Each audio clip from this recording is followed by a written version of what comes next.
Assalomu alaykum, Proktologuz kanalining doimiy kuzatuvchilari, bizni yaqindan kuzatishni boshlagan obunachilar. Men Tosh Boburjon Abdullayevich, koloproktolog, xirurg, proktologman.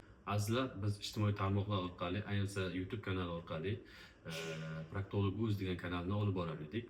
Bu yerda o'sha proktologiyaga oid barcha savollarga videolar ko'rinishida javob berib borar edik. Xususan, gemoroy kasalliklari, uni davolash usullari haqida, anal yoriqlari, anal treshina, parapraktit, svish, epitel ko'pchik xod va shunga o'xshash juda ko'p kasalliklar haqida, qanaqa turdagi operatsiyalar bor, operatsiyadan qanaqa og'riqlar bo'ladi, operatsiyadan jarohatlarni qanaqa qilib parvarishlash mumkin va shu haqda 70 dan oshiq videolar qo'yib borgan edik. Lekin bizga noma'lum sabablarga binoan YouTube ijtimoiy tarmog'i bizni kanalimizni demak blokladi, kanalimizni yopdi. Kanalimizda taxminan 50 mingga yaqin obunachimiz bor edi. Albatta, hayot kutilmagan voqealardan, kutilmagan tasodif ishlardan iborat. Ozgina bundan xafa bo'ldik. Sababi u yerda ozmuncha mehnatimiz bor edi. Juda ko'p yillar davomida to'plangan bilimlarimizni video ko'rinishida biz kuzatuvchilarga doimiy ravishda berib borgan edik. Hammasi bir kunda, bir soatda demak yopilib qoldi, bloklanib qoldi. O'zimiz ham ko'ra olmaydigan darajada bloklab qo'yishdi. Lekin biz to'xtab qolishni niyatda emasmiz. Bizni taniganlar biladi, anchadan beri biz o'sha kasalliklar to'g'risida juda ko'p informatsiyalar berib, kimlardir hayotining chiroyli tomonga o'zgarishiga, kimdir sog'lig'ini qaytarib olishiga ozmuncha bo'lsa ham foydamiz tekkan. Shu sababli biz YouTube kanalida boshqatdan yangi kanal ochdik. Bu ham o'sha oldingi kanalimizga o'xshab Proktologuz kanali deb nomlanadi. Kanalimizga o'sha eski videolarimizdan o'zimizda borlar, arxivda borlarni qo'yib boryapmiz. Ular juda ko'p emas. Endi bundan buyog'iga o'sha yana boshqatdan biz hammasini noldan boshlab yangi videolar olishga harakat qilamiz va siz azizlarga bu ma'lumotlarni yetkazib boramiz. Sizlarning e'tiborlaringizga bugun bir mavzuni tushuntirmoqchiman. Biz oldingi o'sha videolarimizda ham, yaqinda ochilgan kanalimizda ham anal yorug'ini davolash usullari haqida informatsiya, ma'lumot berganmiz. O'sha joyda biz mo'jizaviy dori sifatida bir aytgan mazimiz bor edi. Mazni oti nifedipin 0,3% lik maz. Aynan shu maz bilan ko'pchilik bemorlarimiz foydalandi. Men sizga ochiqni aytishim mumkin, mingdan ziyod, balki agar sonda adashmayotgan bo'lsam, mingdan ziyod bemorlarimiz bu mazdan foydalandi. O'rtacha statistika, o'rtacha o'zimda olingan ma'lumotlar hamma ham davom ishlatgandan keyin bizga fikr bildirmaydi. Fikr bildirganlarning ichida o'rtacha statistika 70-75% odamlarda maz effekt bergan, dori bilan, maz bilan operatsiyasiz treshina kasalligidan qutulib ketgan bemorlarimiz. Qolgan 20-25% bemorlarimizda qaysidir darajada demak dori ta'sir qilmagan, buni ham o'ziga yarasha sabablari bor. Aynan shu maz to'g'risida ma'lumot berganimizda boshqa proktologik muammosi bor bemorlar ham bizga juda ko'p murojaat qilishadi va shu mazdan olib foydalanishmoqchiligini aytishadi. Bugun aynan shu mazni boshqa proktologik muammolardan ham foydalansa bo'ladimi degan savolga javob bermoqchiman. Ya'ni bu misol uchun gemoroylar uchun, svishlar uchun, parapraklar uchun, epitel ko'pchik xotlar uchun, kreptitlar uchun, papititlar uchun, umuman boshqa proktologik kasalliklarda bu mazdan foydalansa bo'ladimi? Foydalansa effektiv bormi? Qanday kasalliklar bo'lsa bu mazdan foydalanmagan yaxshi? Kabi savollarga javob berib o'tmoqchiman. Keling avval mana shu birinchi tepada aytgan kasalliklar, ya'ni gemoroylar, eng ko'p uchraydigan, yoki svish, yoki treshina, yoki parapraktit, yoki epitel ko'pchik xot, yoki umuman boshqa proktologik muammo bor sizda. Diqqat. Mana bu sanab o'tgan kasalliklarimdan yoki treshinadan, anal yorug'dan boshqa любой proktologik muammo bor bemorlarimiz, siz bu mazdan foydalanib o'zingizga kerakli natija ola olmaysiz. Qaytaraman. Mana bu maz, nifedipin maz, bu faqat analni treshina uchun, anal yorug' uchun mo'ljallangan maz. Siz bu mazni gemoroy uchun, siz bu mazni svish uchun, siz bu mazni parapraktik uchun, siz bu mazni umuman boshqa muammo uchun olib ishlatganingiz hech qanaqa foydasi yo'q. Bu haqda na ilmiy adabiyotlarda, na klinik rekomendatsiyalarda, na bir amaliyot praktikada o'zini isbotini topmagan yoki tajribada qanaqadir effektivlikni ko'rsatmagan. Bu faqat treshina uchun mo'ljallangan emas.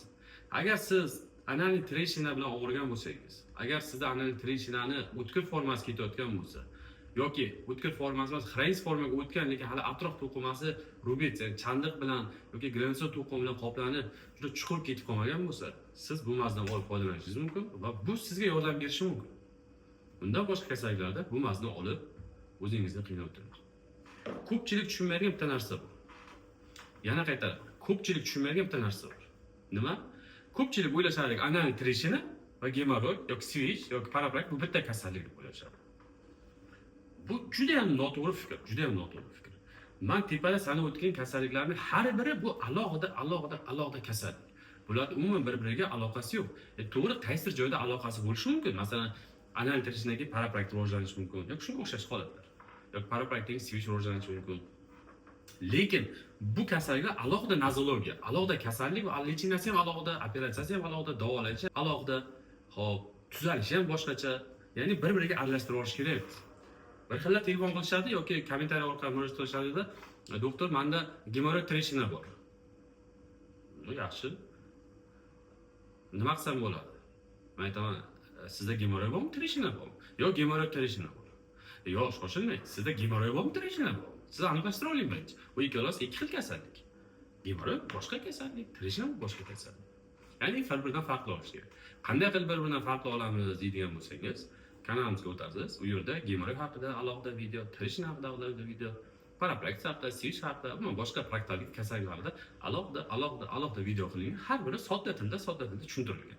Kasallikni siz doktor bo'lmasangiz ham farqli oladigan darajada sizga ma'lumot yetkazib berganmiz. Demak, kasallik faqat trishina bo'ladigan bo'lsa, siz nifedipin mazdan foydalanishingiz mumkin. Bu birinchi. Ikkinchi masala. Nifedipin mazni qanaqa holatlarda ishlatish mumkin emas? Masalan, xonadonda ishlatish mumkinmi? Yosh bolalarda ishlatish mumkinmi? Yoki emizikliklar ishlatish mumkinmi? Yosh kattalar ishlatish mumkinmi? Sahri bor bemorlar ishlatish mumkinmi? Ichki qotillik bemorlar ishlatish mumkinmi? Davleniyasi past bemorlar ishlatish mumkinmi? Davleniyasi borlar ishlatish mumkinmi? Tagda, ya'ni ko'p, ya'ni sizda nima savollar bo'ladigan bo'lsa, shularda ishlatish mumkinmi degan savollar bo'lishi mumkin. Shularni ichida umumiy aytib o'tib ketaman.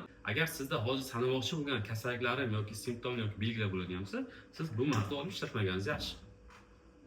Boshqa holatlarda bemalol olib ishlatishingiz mumkin. Birinchi navbatda va yana takror bo'lsa ham aytaman, sizda anal trishinadan boshqa praktik muammo bo'ladigan bo'lsa, mazda olib ishlatganingiz foydasi yo'q. Masalan, gemoroy foydasi yo'q, switch paraplakda foydasi yo'q. Bu birinchisi. Ikkinchisi, siz homilador bo'ladigan bo'lsangiz, homiladorlikning birinchi, ikkinchi trimestrida, uchinchi trimestri bu исключение qilinadi. Qilsa ham bo'ladi, qilmasa ham bo'ladi. Bu vaziyatga qarab. Lekin birinchi va ikkinchi trimestrda siz mazda olib ishlatishingiz mumkin emas.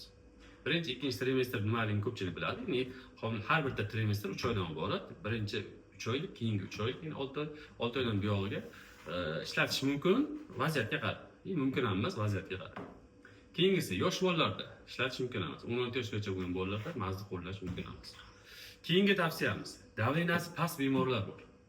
Masalan, normada davleniya, qon bosim 120 ga 80. Kimgadir norma 140 ga 90. Kimgadir norma 90 ga 60. Bu hammani individual. Sredniy olganda 120 ga 80. Siz agar davleniyangiz normadan past bo'ladigan bo'lsa, masalan 120 ga 80 yuradigan bemorsiz, lekin davleniyangiz oxirgi vaqtlarda sizda 100 ga 70 ga tushib qoldi. O'shanaqa vaziyatlarda siz mazda olib ishlatishingiz mumkin emas. Chunki mazda tarkibidagi nifedipin degan tabletka bu davleniya tushiruvchi xususiyati bor. Ya'ni gipertenziya kasalliklari, gipertonik bemorlarga buyuriladigan tabletka nifedipin bu davleniya tushirishga mo'ljallangan. Sizda itak bu davleniya past bo'ladigan bo'lsa, bu mazda olib ishlatish sizga mumkin emas. Sizda sahr kasalligi bo'ladigan bo'lsa, olib ishlatish mumkin. Sizga doriga allergiya bo'ladigan bo'lsa, dori qanday? Nifedipin degan doriga allergiya bo'ladigan bo'lsa, dorini olib ishlatmaganingiz tavsiya qilinadi. Men hozir endi esimga kelgan va hayolimga kelgan kasalliklarni sanab o'tdim. Yana qanaqadir hayolimizdan chiqqan kasalliklar bo'ladigan bo'lsa, buni kommentariy orqali bizga yozib olsangiz, biz sizga demak bu haqda ma'lumot berib boramiz. Gapimizning umumiy xulosasi shu. Agar sizda trishina kasalligi bo'ladigan bo'lsa va bu trishina kasalligini sizga operatsiya qilish taklif qilingan bo'lsa, siz bir qator to'g'ri lichina qilib ko'rishingiz kerak. Lichinada albatta siz nifedipin sostavli, ya'ni spazmolitik, orqadagi spazmni yo'qotadigan maz bilan birga qilib ko'rishingiz kerak. Agar shunda ham o'zgarish bo'lmasa, shunda ham og'riqlar o'tmasa, shunda ham hojatga kirish qiyinchilik bo'lsa, shunda ham sizda qonashlar, shunda ham bezovtaliklar kuzatiladigan bo'lsa, unda operatsiya qildiring. Lekin operatsiyadan oldin, yana aytaman, bir qator mazdan foydalanib ko'rish vrach sifatida tavsiya beraman. Buni isbotini, buni dokazativlarini ilmiy kitoblardan olib aytayotganligimizni biz oldingi videolarda ko'rsatib isbotlab berganmiz. Kitobda ochib ko'rsatib, u yoqda qanaqa yozilgan, nima yozilgan, hammasini videoda joylaganmiz. Ishonch hosil qilishingiz uchun bir qator o'tib ko'rib qo'yishingiz mumkin. Azizlar, Agar siz bizni yaqindan ko'rishni boshlagan bo'lsangiz yoki birinchi marta bizni ko'rib turgan bo'lsangiz, albatta kanalga obuna bo'lib qo'yishni unutmang. Chunki boya aytganimdek, hayot bir kutilmagan voqealardan iborat. Hozircha bu videolar, bu ma'lumotlar sizga qiziq bo'lmasligi mumkin. Ahamiyatga ega bo'lmasligi ham mumkin. Lekin bir soniyada, bir minutda, bir kunda holatingiz o'zgarib, proktologik muammolar sizda paydo bo'lib qolishi mumkin. Shunaqa vaziyatda bu qanaqa kasallik ekan, buni qanaqa davolash kerak ekan yoki kimga uchrash kerak ekan degan savollar ichida qolib ketmasligi uchun kanalga obuna bo'lib qo'ysangiz, biz sizga bu haqda bu ma'lumotlarni doimiy ravishda berib boramiz va o'zingiz uchun foydali bo'lishi mumkin. Nafaqat sizga, sizning yaqinlaringizga, ota-onangizga, farzandlaringizga, aka-ukalaringizga ham foydali bo'lishi mumkin. Har doim aytadigan gapimiz, o'zingizni ehtiyot qiling, yaqinlarni ehtiyot qiling. Yaxshi kunlarda ko'rishguncha sog' bo'lasizlar.